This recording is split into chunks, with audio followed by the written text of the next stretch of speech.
Welcome to Reddit Confessions. We weren't flashy. Not the kind of family you'd stop to look at twice in a restaurant or remember from Christmas cards. We were just steady. I used to joke that we were held together by Tuesday night meatloaf and grocery lists scribbled on the backs of old envelopes. Her name was Claire. We met in college, back when I still thought love was supposed to be cinematic, breathless, chaotic, reckless. But Claire was none of those things. She was calm. She was smart. She had a way of reading people that made you feel like standing still. Like maybe being understood was better than being chased. We got married at 24. Bought a modest house in a sleepy suburb by 30. Raised our son, Jacob, on public school curriculums, soccer practices, and late-night runs for poster board the night before a science fair. Jacob was the kind of kid who made fatherhood feel like a quiet privilege. Never too loud, never too wild. Thoughtful. A little shy, but kind. Claire doted on him.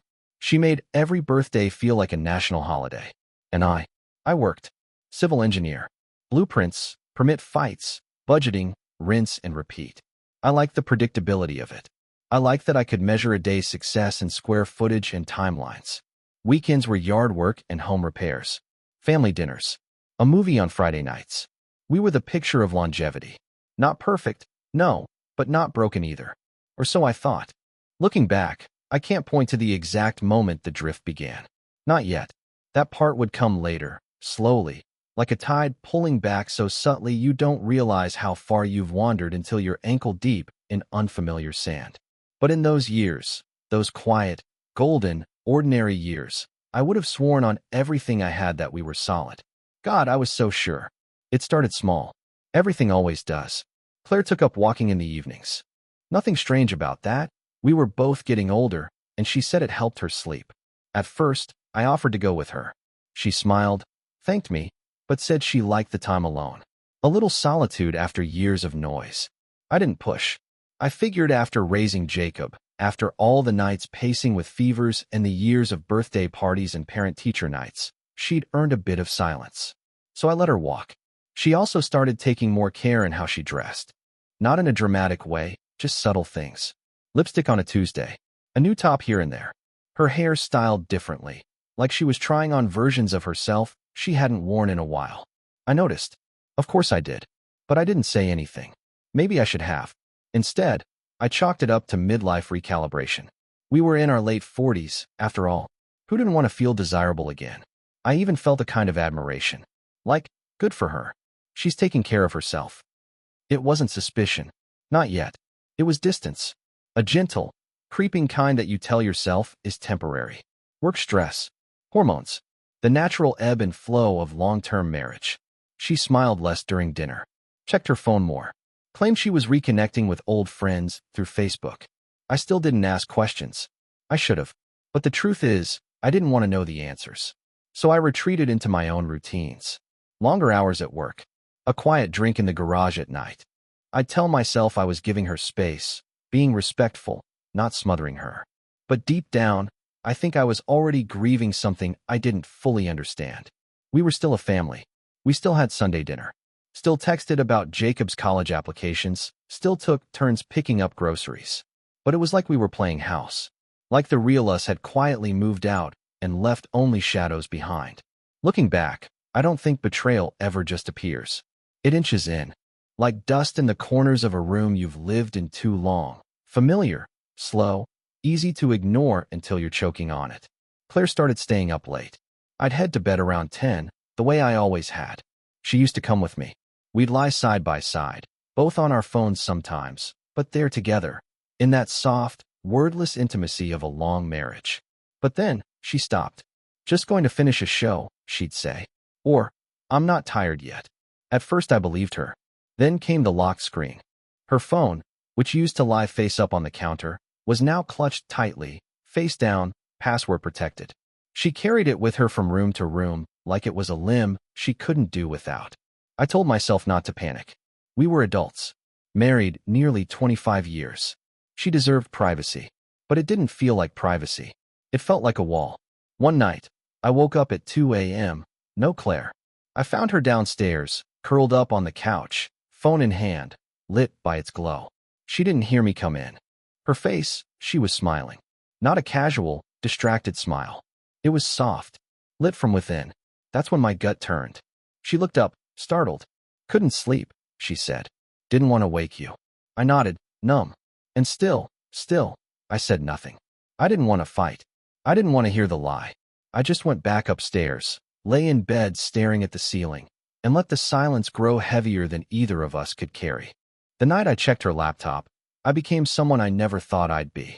I'd never snooped before. Never needed to. Claire and I had always had trust. Or at least, I believed we did. But something had shifted. Something was off, and it wasn't just in my head. She was in the shower. I was downstairs, pretending to look for an old warranty binder in the drawer where we kept spare chargers and manuals no one ever used. The laptop was open on the kitchen counter. Unlocked. I didn't mean to snoop. I meant to confirm I was being paranoid. To prove that my growing dread was just the product of an overactive mind and a string of lonely nights. But then I saw the name. J. Dallas.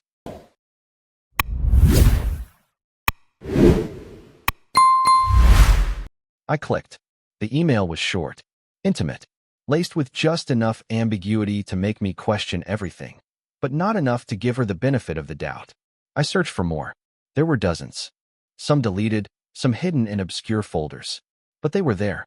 Giggling emojis. References to late-night video calls. Complaints about feeling trapped and needing something that felt alive again. And then the word that cut deepest. You make me feel seen. Seen. Like I never saw her. Like 24 years of loving her, raising a child with her, growing old with her, had turned me invisible. I heard the water stop upstairs. My body felt like stone. I closed the laptop, left the room, sat on the back porch staring at the dead grass, wondering when my life had changed without my permission. She came out later, wrapped in her robe, smiling faintly. Everything okay? I nodded. Because even then, I wasn't ready to admit the truth out loud. Not to her. Not to myself. Not yet. For the next few weeks, everything I said felt like a performance. How was your day? Need anything from the store? Did Jacob call? Every word carried weight, like I was walking through a minefield with a smile glued to my face. Meanwhile, my insides felt like shattered glass, sharp, disjointed, impossible to piece together. Claire was glowing more, wearing perfume to the grocery store, checking her phone with a nervous kind of excitement. She'd stand by the kitchen window with her coffee, gazing out like she was waiting for a better version of her life to arrive at the curb. I watched all of it. The way she softened when her phone buzzed. The way she drifted further from me with every passing day. I stopped sleeping through the night. My dreams turned into strange, silent reels of memory. Our wedding day, Jacob's birth, the night she cried when her father died. All of it bleeding into this new, sickening reality. Eventually, I couldn't hold it in anymore. We were cleaning out the garage, a normal Saturday. Dusty bins, an old exercise bike, boxes marked Jacob, 4th grade. She bent down to open one, and I just said it. Who's J. Dallas? She froze. Hands still in the bin. Back turned. The silence stretched so long I thought maybe I'd imagined speaking at all. Then she stood up. Slowly. Turned around. Her face was blank. Then came the worst part. Not tears, not denial, not shock. Resignation. Like she'd been waiting for me to find out. I didn't want to do this here, she said, voice low. I don't remember what I said next. Only that the world tilted and nothing felt real anymore. She told me his name was Jason. They'd met online, some stupid forum for creative writing, of all things. He was younger. Said all the right things. Made her feel new again. It had been going on for 6 months. I asked if she loved him. She didn't answer. And that told me everything I needed to know. I didn't scream. I didn't throw things. I didn't fall to my knees or demand to know why. I just sat down on the edge of the workbench and stared at the half-unpacked box labeled spring decorations, trying to remember what life felt like before that moment. She stood across from me like she was bracing for a storm, but the storm never came. Just silence. Thick and cold and wide as the Grand Canyon. I didn't mean for it to happen, she said. I laughed. I don't know why. Maybe because it was such a useless thing to say. As if that undid anything. She tried to explain. About how she felt invisible. About how the routine of our life had dulled something inside her.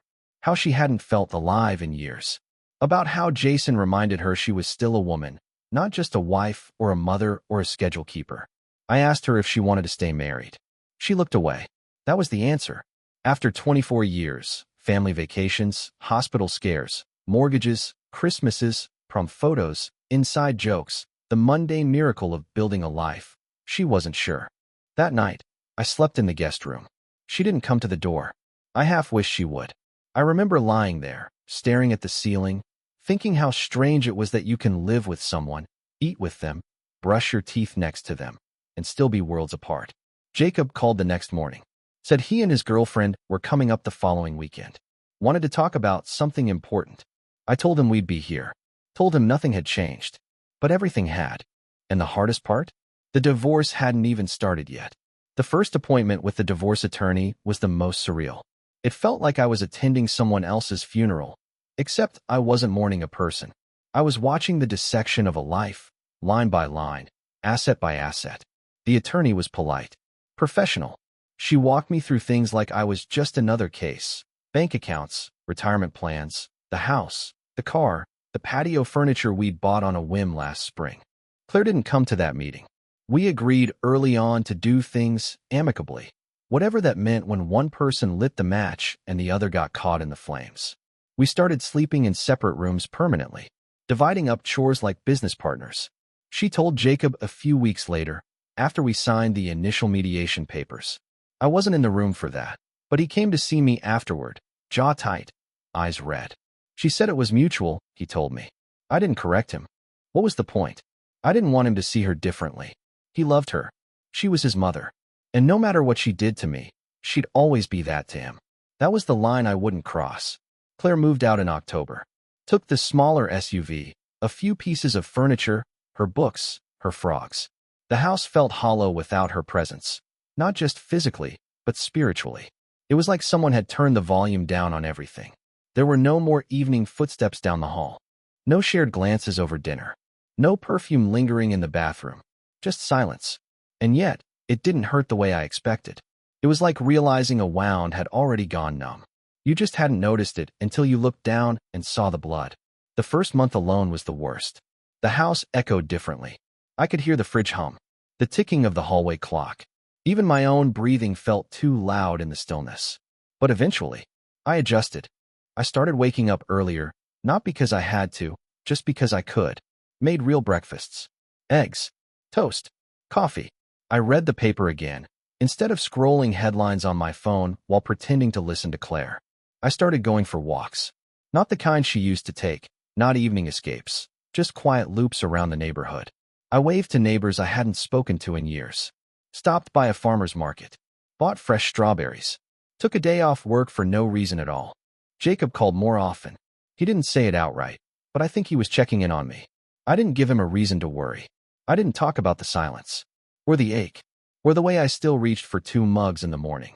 Instead, I told him about the walk I took through the park, about the guy on the corner who played the saxophone, about a book I started reading again, one I hadn't touched since college. One night, I realized something that hit harder than I expected. I didn't miss her. I missed who I used to be when I was with her. And maybe that version of me, that version of us, had ended long before the divorce papers were filed. Maybe the betrayal didn't start with Jason. Maybe it started the moment we both stopped seeing each other as people and started seeing each other as fixtures, as routines. That night, I didn't cry. I didn't drink. I just sat on the porch with a blanket and let the cold wind remind me that I was still here. Breathing. Alive. Changing. I didn't set out to change. There was no dramatic vow, no tearful mirror pep talk, no I'll show her montage. It just happened. I lost 10 pounds without trying. Less stress. No more late-night takeout for 2. No forced dinners filled with polite silence and tension so thick it made digestion a miracle. I cut my hair shorter. Grew a bit of stubble. Bought a jacket that didn't look like it belonged to a man who gave up on birthdays. I started saying yes more. To dinner invites, to weekend trips with coworkers, to the kind of social things I used to dodge because Claire wouldn't enjoy that. I reconnected with an old friend from college, Matt, divorced, too, and thriving in his own way. We went hiking one weekend in Shenandoah, something I hadn't done since Jacob was in Cub Scouts. On the trail, with mud on my boots and the wind in my ears, I realized something strange. I liked who I was becoming. I wasn't clawing my way back to the man I'd been before Claire's affair. I was evolving into someone new, someone quieter, steadier, less afraid of the unknown. For so long, I thought I was half of a whole. But I was never half. I just forgot that I could stand on my own. And in the stillness of those solo weekends, in the clinking glasses of dinners with people who didn't know my backstory, I felt something unfamiliar return. Pride. Not arrogance. Just self-respect. A sense that maybe I wasn't the one who lost something. Maybe I was the one who got free. 2 years passed like pages turning in a different book entirely. I didn't just survive the divorce. I built something from its ashes. Work, which had once been routine, suddenly became a canvas. I threw myself into projects, landed a promotion, then another. Eventually, I started my own firm, small at first, just 3 of us in a shared office, but it grew fast. By the end of the second year, I was managing a team, consulting on national infrastructure projects, and pulling in more money than I ever had in my life. I bought a new house, modern, minimalist, filled with light. Nothing like the beige quiet of my old marriage home. I filled it with art, color, laughter. And then there was Elena. We met at a business seminar in D.C. She was sharp, confident, carried herself with that rare mix of grace and strength. 5 years younger, but emotionally older than most women I'd ever known. A brilliant mind, a kind heart, a real partner. She didn't complete me. That's the thing. I was already whole. But she challenged me, sharpened me. And for the first time in my life, I felt chosen, not out of habit or history, but out of want. We traveled, cooked together, went dancing on a Tuesday just because we could. I never had to guess where I stood. I never had to feel invisible. As for Claire, I heard things, here and there. She didn't end up with Jason. That fizzled fast. Apparently, she stayed single, floated through part-time jobs, moved into a small condo across town. Jacob didn't talk about her much. He loved her, of course, but he noticed the quiet sadness too, the kind that settles into a person when they realize the fantasy they chased left them with less than they had. Still, I never wished her harm, but I also never wished her back. And then, one afternoon in early spring, Jacob called. He was getting married. To Lila, a sweet, grounded woman I'd come to respect.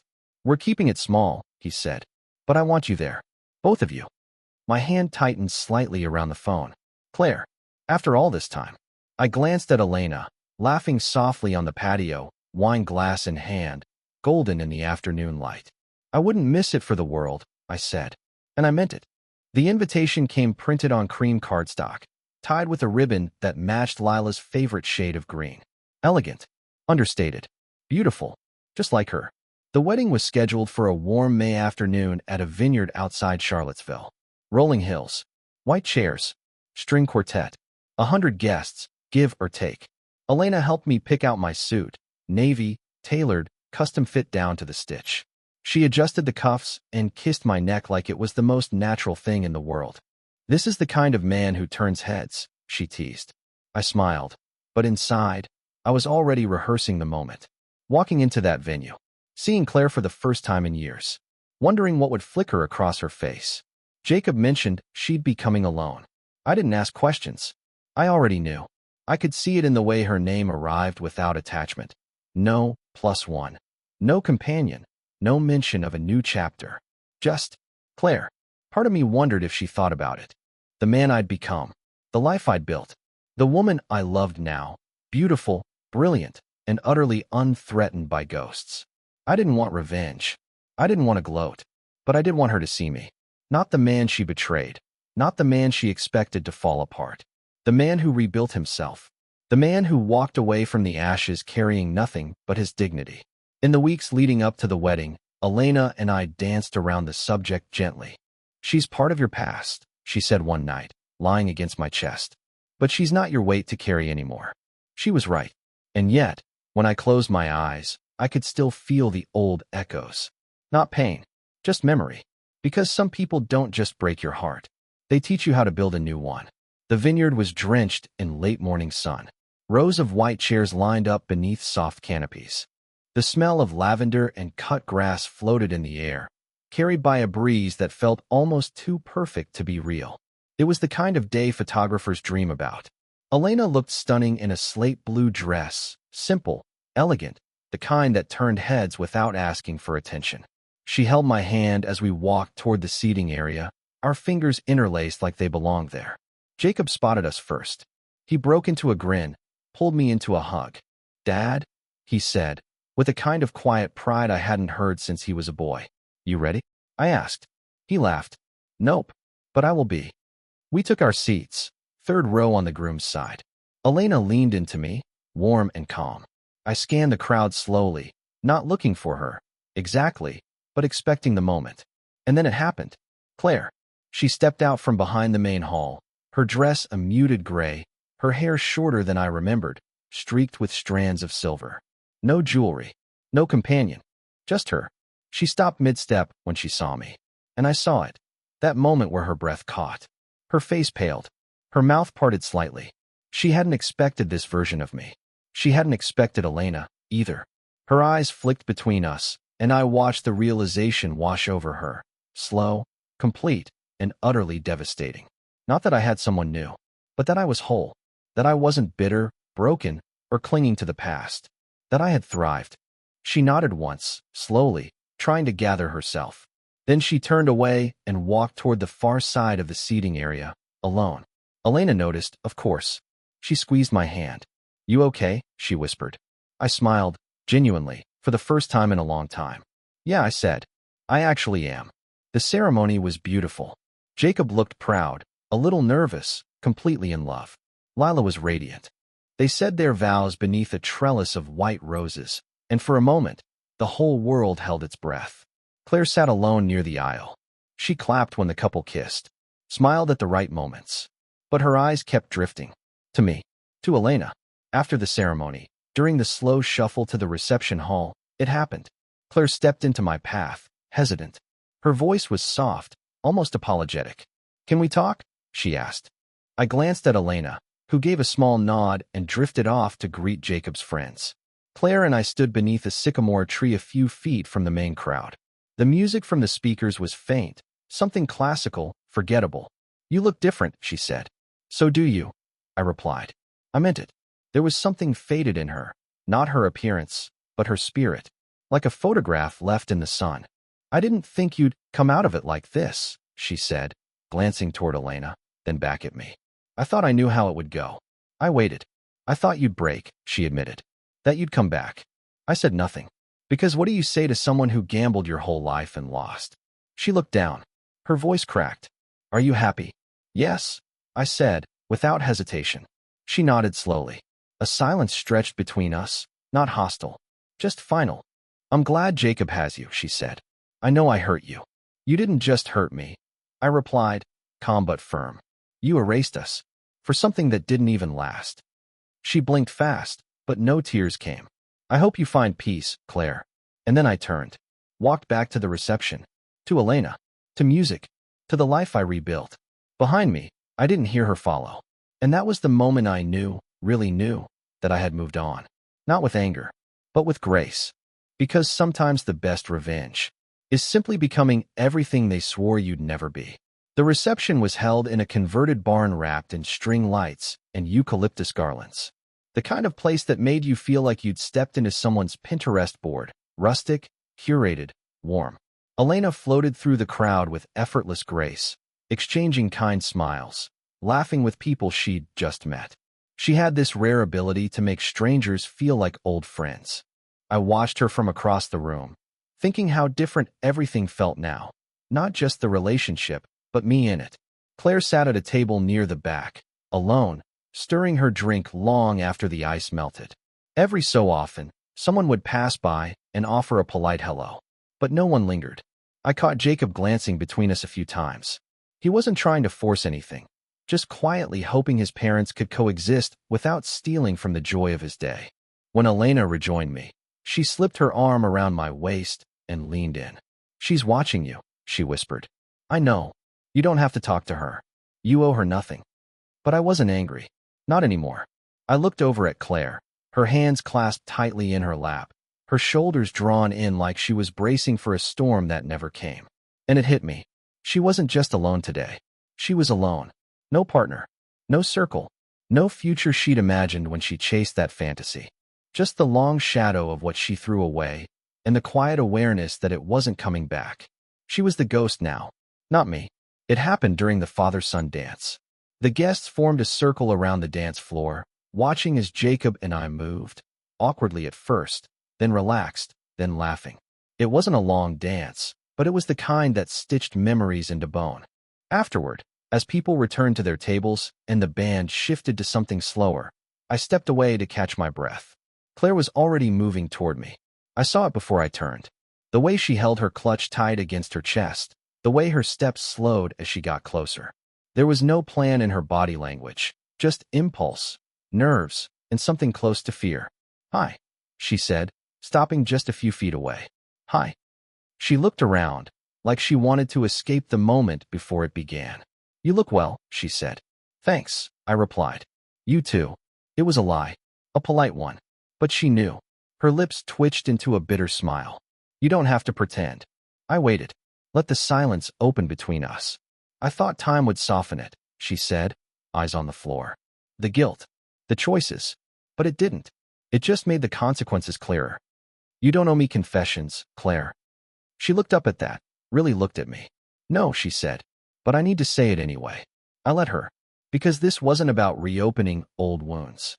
It was about her finally understanding the size of the hole she left behind, and who crawled out of it in her absence. "I don't think I ever really saw you," Claire said. Her voice was soft, but her eyes were sharper than I remembered. "I mean, I saw the husband, the provider, the guy who fixed the fence and picked up Jacob from practice. But you, the man underneath all that, I don't think I ever really tried to understand him." I didn't know what to say to that. Not right away, so I let her keep going. "I was bored," she admitted, swallowing hard. "Not with you. With myself. I thought if I shook things up, if I chased something different, I'd feel alive again. And for a while I did. But then it all collapsed." "Jason?" I asked quietly. She nodded. "He wasn't real. He was just an escape hatch I mistook for a door." I looked out at the dance floor where Jacob and Lila were twirling, carefree, radiant. "I would have forgiven you," I said. Claire blinked, stunned. "What?" "If you had told me the truth before it turned into a lie," I said. "If you had come to me scared, not already gone, I would have forgiven you. Maybe not easily, maybe not right away, but I would have tried." Her face crumpled slightly, not into tears, just grief. "I didn't deserve that version of you," she whispered. "No," I agreed. But he still tried to show up anyway. We stood there, two people with the wreckage of a lifetime between them, no longer angry, no longer reaching, just done. She glanced at Elena, who was laughing now with Jacob and his new in-laws. Claire's voice dropped to a whisper. "She loves you, doesn't she?" "Yeah," I said. "She really does." "And you?" "I love her the way I wish I had learned to love myself back then." Claire didn't respond. There was nothing left to say. Only the echo of 2 decades, shrinking behind us. We stood there for a beat longer, Claire and I, bound by nothing but the past. The kind of silence that's not empty, but heavy. Final. She opened her mouth, like she might say something more. Then she didn't. She just nodded once. A slow, tired motion. And stepped back. I watched her walk away, not out of spite or satisfaction, but with the quiet realization that something had finally ended between us. For good. I turned back toward the party. The lights. The warmth. The laughter. The living. Elena was waiting with a drink in each hand. "You okay?" she asked. I took the glass, met her eyes. "Yeah, I think I'm more than okay." She smiled, that soft, knowing smile she gave when she sensed something had shifted. We found a spot near the fire pits outside as the sun began to dip, painting the sky in deep oranges and fading purples. Guests wandered. Kids danced barefoot. A dog trotted by with a ribbon tied to its collar. And for the first time in years, I felt not just peace, but clarity. Everything Claire and I had built had mattered. The love, the child, the history. But that chapter had closed long before either of us had the courage to admit it. Now, this, here, was the start of something else. Not just with Elena, but with myself. With the man I had grown into. The one who learned how to walk away. Not bitter, not broken, but whole. As the evening wore on, the reception melted into that warm, hazy glow that only comes after long speeches and too many glasses of wine. The music slowed, guests drifted off to the photo booth or toward dessert, and I found myself alone by the edge of the vineyard, looking out over the rows of sleeping vines. Jacob approached quietly, 2 glasses in hand. He handed me one. "Thanks for today," he said. I nodded. It was perfect. He hesitated, then leaned against the railing next to me. "You didn't have to be so kind to Mom. I didn't do it for her." "I know," he said. Still, I saw what it meant to her. I looked at him, this grown man in a tailored suit, with his mother's eyes and my stubbornness. "You know," I said, "you were the only thing that ever stayed constant through all of it." He turned toward me, surprised. "I mean it," I continued. "There were days I didn't know who I was, or what was left, but I never doubted you. Being your dad was the one thing I never questioned." Jacob blinked quickly, trying not to show the emotion. "You did more than survive it," he said. "You became someone better." I smiled, grateful, and maybe a little stunned that he'd noticed. "I had to," I said, "because I didn't want to live the rest of my life reacting to someone else's mistake." We clinked glasses, and in that quiet, between 2 men who had come through different fires, I felt a peace that had nothing to do with forgiveness and everything to do with moving forward. The stars had come out by the time I found Elena again. She was barefoot now, shoes in one hand, her dress sweeping just above the grass. She stood beneath the fairy lights strung between trees, swaying gently to the music drifting from the speakers. She smiled when she saw me. A soft, open smile, no questions in it, no need for explanation. "Just welcome. You look deep in thought," she said. I replied. "But it's over now." I stepped closer, offered my hand. "Dance with me." She didn't answer, just slipped her hand into mine and pulled me in. We moved slowly, the night folding around us. My hand rested on the small of her back, hers on my chest. Neither of us spoke. We didn't need to. Everything I thought I'd lost, intimacy, ease, safety, laughter, it wasn't gone. It was just waiting for me in a life I hadn't known how to imagine until I lived it. I looked down at Elena, the way her eyes closed when she rested her head against me, and I felt something unexpected. Gratitude. Not for the past, but for the journey through it. Because if I hadn't fallen apart, I wouldn't have become this man. If she hadn't left, I wouldn't have known how deeply I could rebuild. And if I hadn't lost everything, I never would have known what it meant to choose happiness again, not as a reaction, but as a deliberate act. One song ended. Another began, and we just kept dancing. We left the vineyard late, long after most of the guests had gone. Jacob and Lila were waving goodbye at the front gate, arms wrapped around each other, the beginnings of a new life glowing in their eyes. I hugged him hard, not like a father saying goodbye, but like a man letting go of the last weight he'd carried. "You're going to be a good husband," I told him. He smiled. "I learned from both of you." That landed somewhere deep. Not bitter, just true. Elena and I walked to the car in the kind of silence that feels like home, the kind that doesn't need to be filled. As I pulled out of the gravel lot, I caught one last glimpse of Claire. She stood alone by her car. No one around her. No smile. Just watching. I didn't wave. She didn't either. There was nothing left to say. We had spoken our truths, lived our consequences, carried what we had to carry. And now, the only thing left was to move forward, separately, silently, and finally free. As we merged onto the road and the vineyard disappeared behind us, Elena reached over and laced her fingers through mine. "You're really done, aren't you?" she asked. I looked at her, this woman who had entered my life like a quiet revolution, and nodded. "Yeah," I said, "and I'm finally beginning."